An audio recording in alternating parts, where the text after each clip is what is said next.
Good morning and welcome to the Core Connection. I'm Mira Rubin here with you on Enlightened World Network. And today's topic is glimpses and glimmers of really what we're talking about is as we're shifting paradigms, as we're being exposed to new ideas, they often occur for us in glimpses and glimmers of the possibility that fade in and out of our awareness. So we're going to be talking about what it looks like to be moving into new paradigms and this liminal space, this ever-changing kind of space works with this background, right? With all this weirdness happening here. Anyway, before we get started, let's take a minute or two to get present. So let's take a deep breath in through your nose and hold it. And imagine clean, crisp oxygen flooding your lungs, flowing into your bloodstream, nourishing all your cells, your organs, bringing vital life energy to your body and being. And as you exhale any tension, stress, negativity, fatigue. And now let's take another deep breath in through your nose and hold it. This time, imagine brilliant, bright light lighting you up from the inside out, illuminating, electrifying, and energizing all your cells, all your molecules, all your electrons, creating this brilliant beam of light from your heart out into the world. And as you exhale any remaining tension, stress, negativity, fatigue. And now let's just gently press our palms together and very softly rub your fingers against your palms to feel the deliciousness of that sensation, the tickling, the tingling, the warmth or the cool, and allow that sensation to bring you present right here, right now into your body, this remarkable physical form that enables you to experience life. And it looks like we are not live on Facebook again, so I'm not sure what to do about this. We kind of had it handled yesterday, and now today we're back in limbo land. Apparently there's been a lot of technical issues between Facebook and Restream, and Restream is the platform that we use to broadcast to multiple channels. So hopefully you'll be able to find us on the Enlightened World Network YouTube channel. So I'm just making a note to the powers that be who are managing all this stuff, to let them know that it's not working yet again. Anyway, so glimpses and glimmers. We're going to go ahead, even though we don't know if you guys are seeing this or not. So it's really interesting. I've been trying to wrap my head around a lot of new ideas and looking at, for instance, what would an economic system look like that was really, truly just, equitable, sustainable, non-exploitative, you know, and what's essential in considering such a thing is to be looking at what the intentions are of this economic system. I don't have any answers, so not going to make you hold your breath for some kind of answer here. I'm in an inquiry, in an exploration, but in looking at that and thinking about these things, when we're conceptualizing new possibility, it's very difficult to, or very challenging to extract ourselves from the context of the existing paradigms, right? Because we're so immersed in it, we don't even see it. We're so immersed in it that the concept in trying to conceptualize something fresh is, it's not necessarily even in our reach. And so I had a really, really interesting conversation with someone, a friend yesterday, who is, what she's up to is creating a new paradigm for business, right? But what we have to work with is our existing paradigm for business. So how do you create a new paradigm? And we were talking about, for instance, updates to software. And, you know, when you have a structure, that structure reinforces itself, right? So with software, you have a foundational software, you add features, you fix bugs, but you still have that initial foundation. And it may come to a point where you're so busy trying to modify an existing system that it, you know, it doesn't, it becomes over heavy, it becomes burdensome and kludgy and clunky, and the best thing to do would be to reconceptualize it, you know, rather than trying to build on a foundation that is no longer relevant or no longer functional, or is built on false assumptions, perhaps. So I think that this is a very interesting thing to be looking at, because we are at a point in time where we recognize the failure of so many of the structures that we've created, and this is also a conversation about fixing problems, because problems are defined by something that's already existing, and the limitations to the way that we can fix those problems is also defined by the existing structure. So as we look at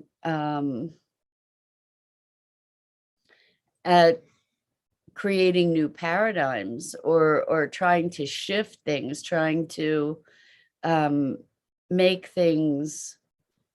making things better is not the same as making things new. And it was very fascinating in our conversation to recognize that to step outside of the existing paradigm was really challenging, because it meant thinking about something from a totally different context. So I just got a message in this. Let's see.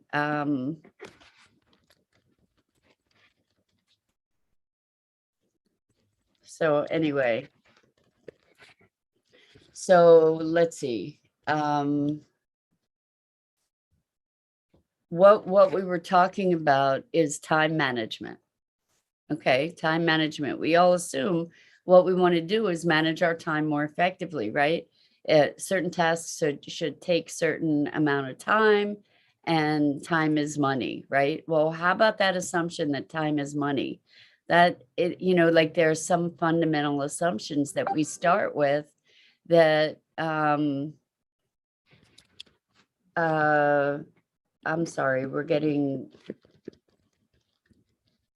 getting some communication here, but so I'm trying to manage how to go live with you guys so that you can actually see what's happening and manage the text. Oh, well. So new ideas, you know, like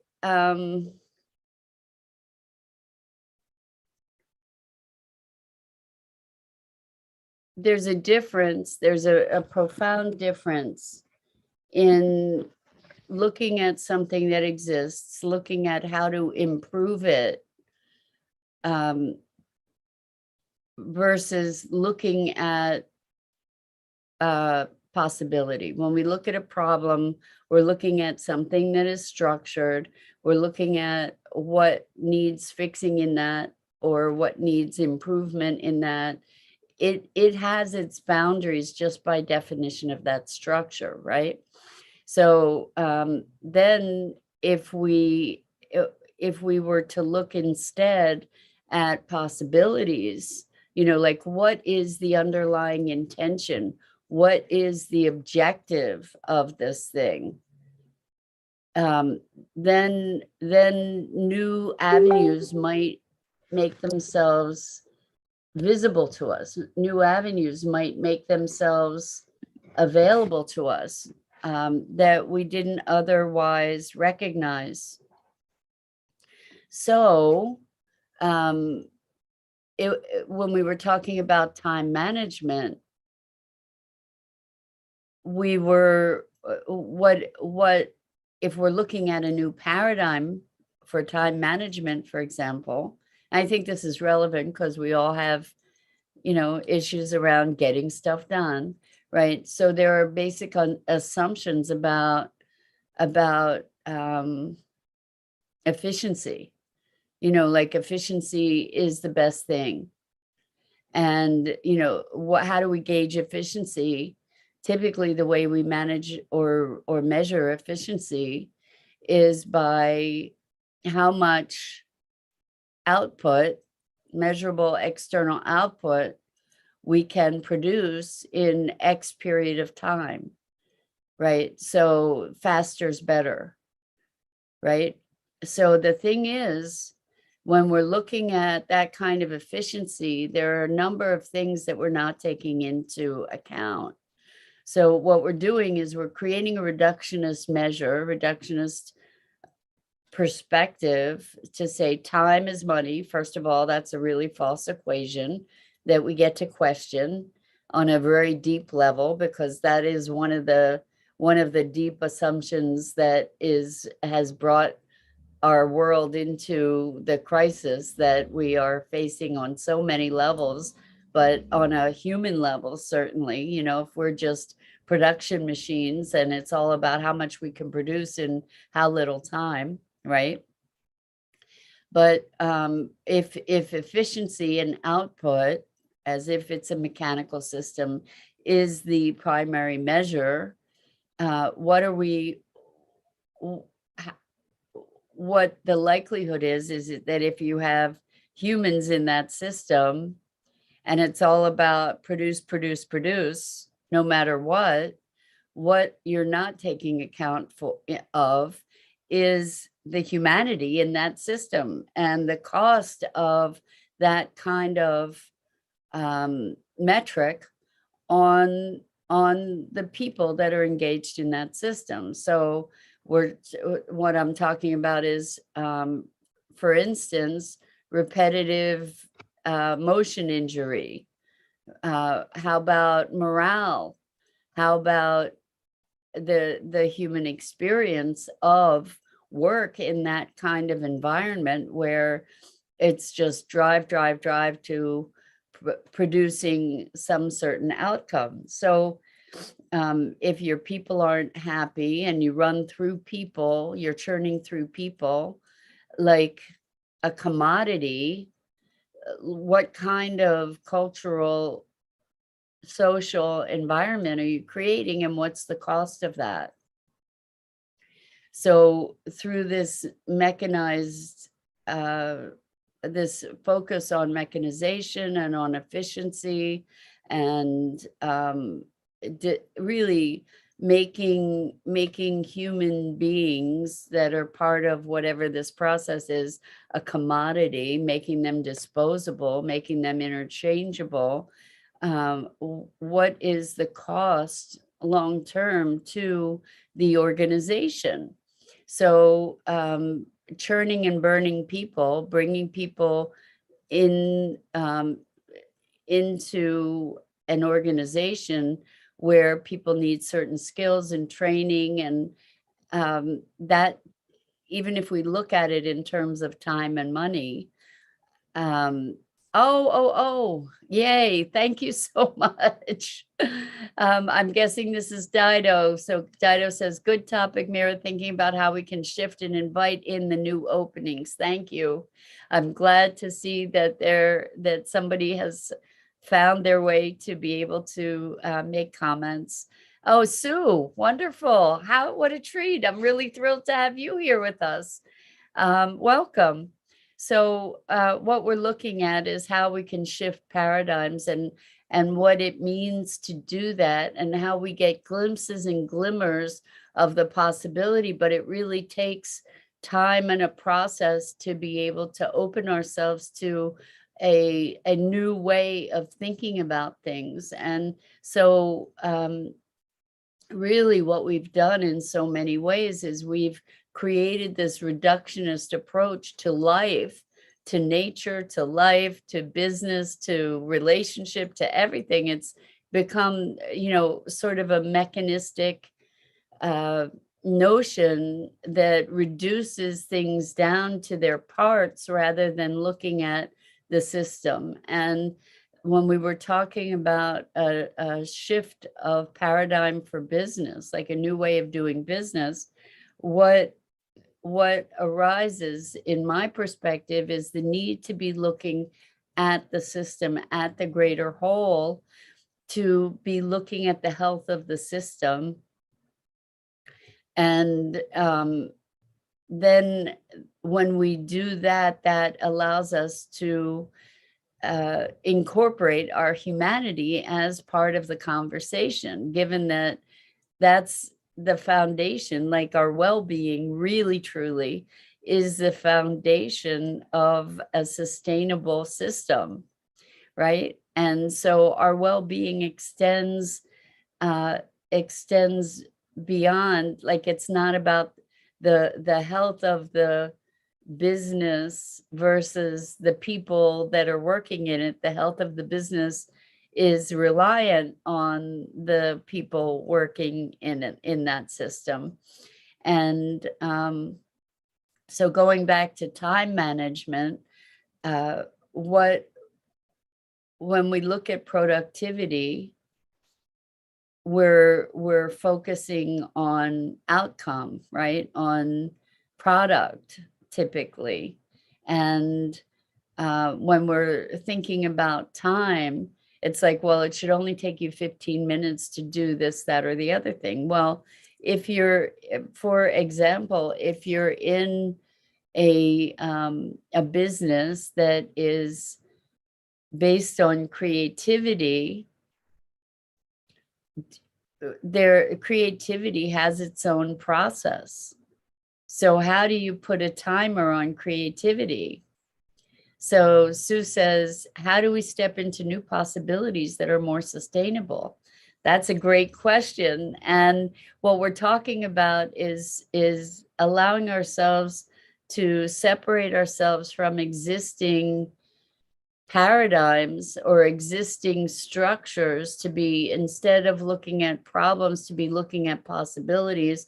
And one of the guidelines to be able to be looking at possibilities is to look at a larger system and how all these different parts and pieces integrate and connect, and how to find a way to propagate well-being throughout the entire system.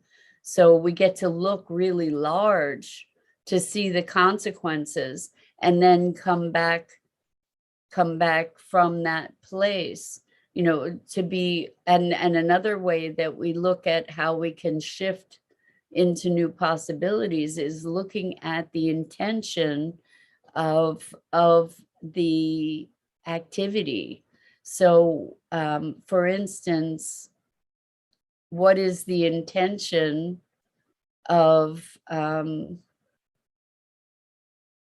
time management? I guess we could look at that. Like, what is the intention of the business that we're doing?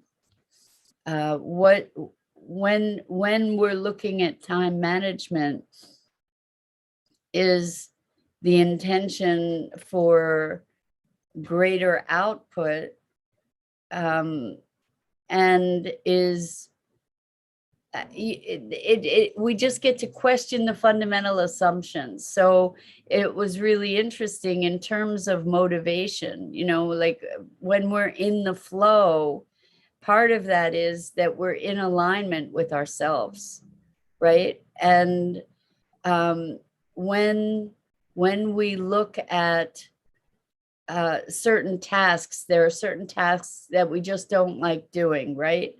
Well, part of why we might have a great aversion to what it is we're doing is because we don't associate meaning. We don't associate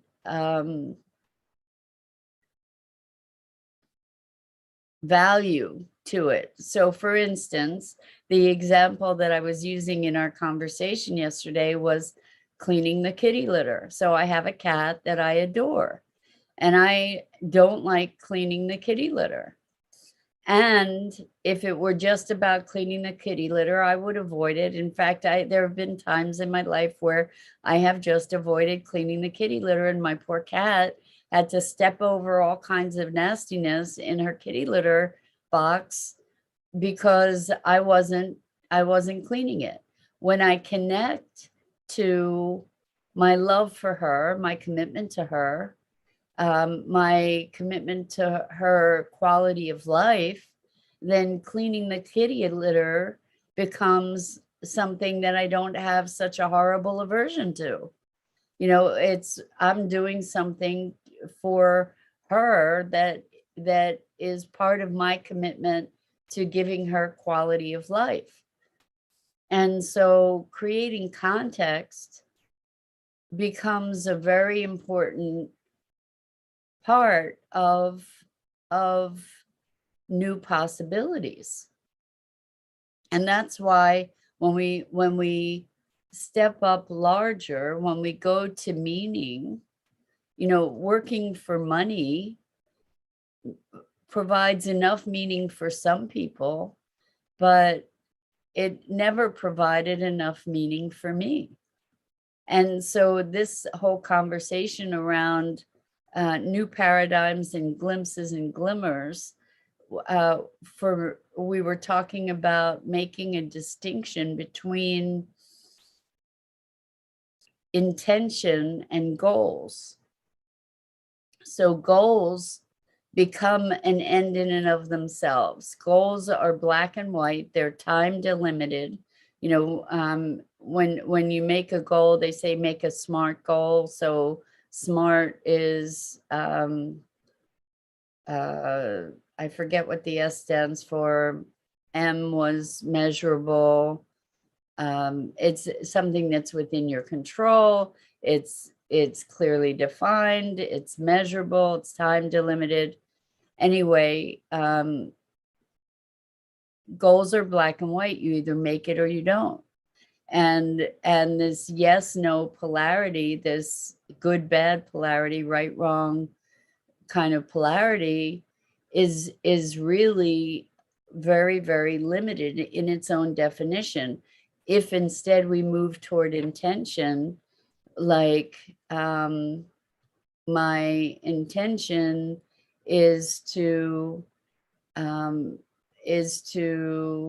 provide a good quality of life for my cat that I adore, as an expression of my love for her, to be able to provide certain comforts for her and pleasure, for example. So when I have that context, there are whole new things that I might be considering than if I have chores that are related to having a cat, right? It's my obligation and responsibility. Well, instead of that, to have it be my expression of love, there's a very different qualitative experience there for me that will motivate me to do different things, to do things differently than I might otherwise have done. So in the context of of business, when we have an intention, when I'm clear about my purpose, my objective, my mission, and then from that, there are activities that become defined. So moving from the intention into action, rather than creating all these actions that become a list of disembodied, dissociative, or dissociated to-dos, obligations, responsibilities, this checklist of things that have to be done. Half the time, our list of things to do are not really in alignment with who we are or what we believe or what we want even. We just have this list of stuff we think we should be doing. And so when we connect back to the intention, like the broader intention, then that gives us an inroad to be exploring new possibilities and new ways of doing things. When we look at context, in other words, the greater system, and we connect to intention, then from those places, intention, meaning, purpose, all of those things, then we can start generating something that is new. So for instance, one of the things, and I have just a minute or two to talk still, but one of the things we just sort of touched on is city municipalities, and talking about water and how water should be a human right. And yet in the cities, if you don't have enough money to pay your water bill, you get cut off from water. And then if you're cut off from water, you cannot live. And so, there's a rethinking that needs to happen around this whole thing. Like, what's the intention to make water available, to be creating life-sustaining structures? How do we do that? And what kinds of fundamental assumptions have been driving that maybe need to be revisited? And so the glimpses and glimmers of how to think differently about something, it means extracting ourselves from the thrall that is created by existing systems and the assumptions that go along with those systems that are fundamentally flawed. And we don't get to escape those flaws until we escape the focus on the existing system, to look at the broader ecology, the broader system, and the intentionality, the purpose that we want to be achieving. So provocative topic, important, and we get to apply it on all levels of our being in our lives as we look at ways that we can create a more fulfilling lifestyle and systems that support not just lifestyle, but a more fulfilling way of relating to ourselves, each other, nature, the planet, the universe, our lives, our existence. So really, really important things to consider. And so I just want to say thank you to all of you who participate in these morning conversations. I'm Mira Rubin. This is the Core Connection, and I go live typically on the Enlightened World Network Facebook page each weekday morning at 9 a.m. Eastern. And I encourage you to check out all the other awesome programming on Enlightened World Network. And until next time, so much love, so much appreciation to you. And I look forward to being with you again here